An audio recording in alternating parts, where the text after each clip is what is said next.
Why is it that some nations have no gold, no oil, and little land, yet they are among the richest in the world, while others are blessed with abundant resources but remain poor? Thank you for joining UTMI channel. We are so blessed to have you. Please, if you feel like Africa needs thinkers, then you can like this episode. You can also share and subscribe.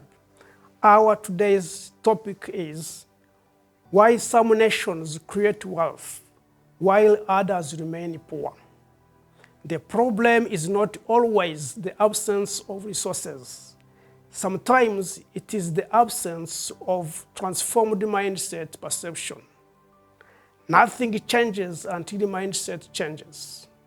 You can change location, home, cars, etc. But if you don't change your mindset, life will remain the same. Wealth is first created in the mind before it appears in the bank account. Before someone builds a business, solves a problem, creates employment, or invents something, they first develop a way of thinking. Everything starts with an idea. One of the selling books that millions of copies have been sold, it has the title, Think and Grow Rich. It doesn't say work and grow rich, but think and grow rich. Why? Because always, thinkers will always dominate doers. That's why the book is saying, think and grow rich. Today, we are going also to discuss about two nations. And our case study will only navigate around two countries. That is Uganda and South Korea. These two countries went through the same challenges at almost the same level. Uganda was colonized by British, and South Korea was also colonized by Japan.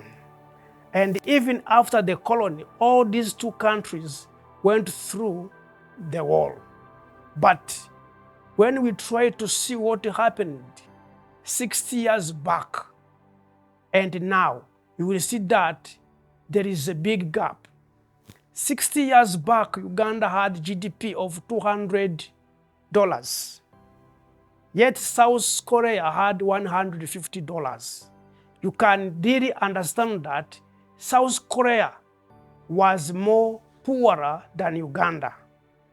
Now, 60 years later, statistics of 2025 shows that Uganda has between $1,300 and $1,400. Yet South Korea has between $35,000 and $36,000. South Korea had very little under the ground, yet Uganda had abundant resources. Yet one became a technology giant, while the other still struggle with poverty. You can see the difference between being a nation that uses its own mindset with another nation that uses an imported mindset. And that's where the difference lies. The difference was not land. The difference was vision. The difference was not minerals. The difference was mindset.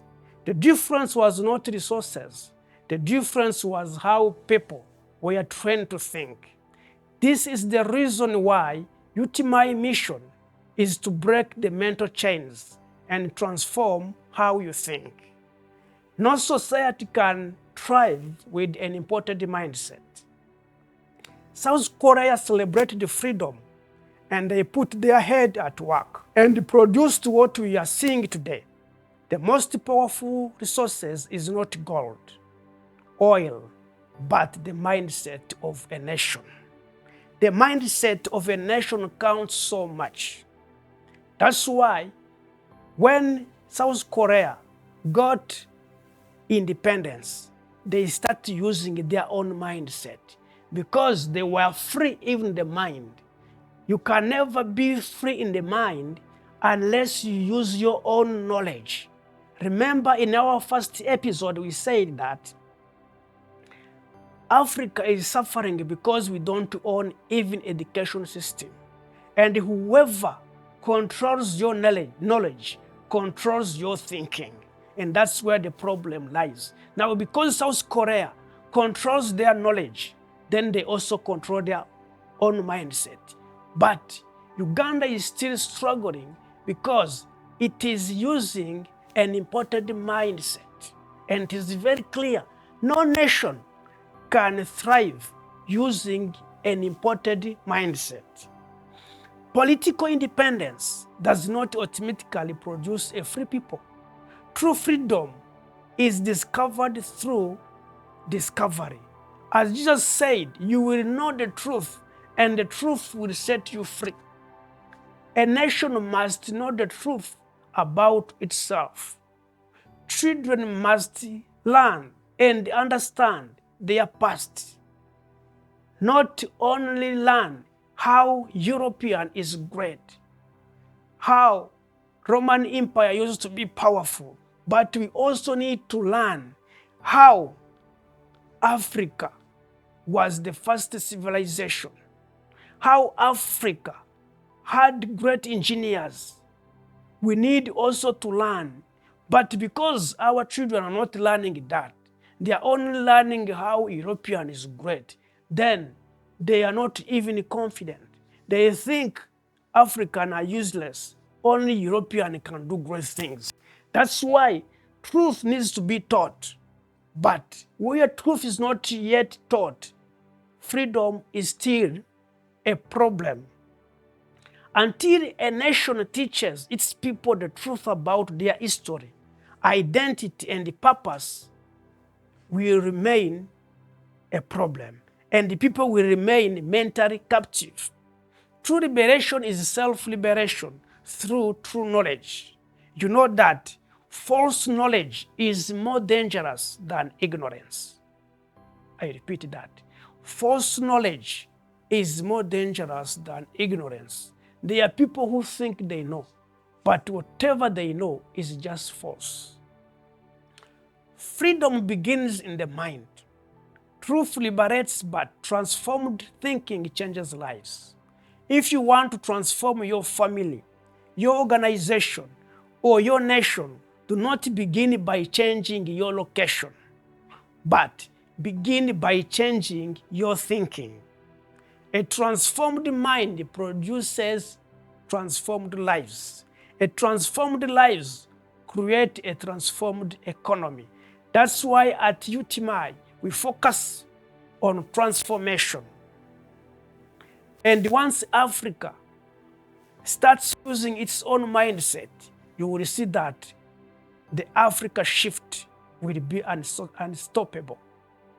As we know, we understand that the 19th century marked the rise of Europe, and 20th century witnessed the global influence of the United States. Why can't the 21st century be the century of Africa? We have world, whatever it takes.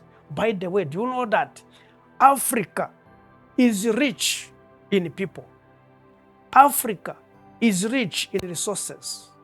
Africa is rich in talents and opportunities. What we need is the courage to transform our resources into value, our ideas into industrial, and our potential into prosperity. The future of Africa will not be determined by what the world does for us, but by what Africans choose to build for themselves. The 21st century can be Africa century if we embrace knowledge, innovation, responsible leadership, industrialization, and a mindset of transformation. Once we manage that, Nothing can stop Africa from being the top. And we believe that 21st century can be a century where Africa is going to rise up. Africa trades more with Europe and the other region than it does with itself. This is one of the greatest obstacles to unlocking the continent's full economic potential. You will find that it is much easier to travel to Europe than traveling to one of the African countries. I will tell you that sometimes when I'm travel to Europe, it becomes much easier to process a visa to go to Europe than processing a visa to go to one of the countries in Africa. This really remains a big challenge. If we cannot trade within our region, if even traveling becomes a problem, how are we going to make it? Many Africa borders were drawn during the colonial era without the participation of our consent. While these borders are now internationally recognized, they should not become barriers to African unity, trade, innovation, and shared prosperity. There is a way our leaders can sit and see how an African can really travel to Africa freely. How can we transact freely within our dear continent? How can we have one passport if possible? How can we have one currency if possible? Because once we reach that extent, then I'm telling you that Africa can control this world. Because Africa has everything, has all the capacity. By the way, Africa is the only continent that's still young. We can use the power within our young people to make sure that we have whatever it takes to also be the lead in the 21st century. Africa's future depends on strengthening intra-African trade, investing in regional value chains, and making it easier for African goods, services, and people to move across the continent. A prosperous Africa will not be built by isolation, but by integration. The more Africans trade with one another, the stronger our economies, industries, and the collective future will become. Thank you for being with us.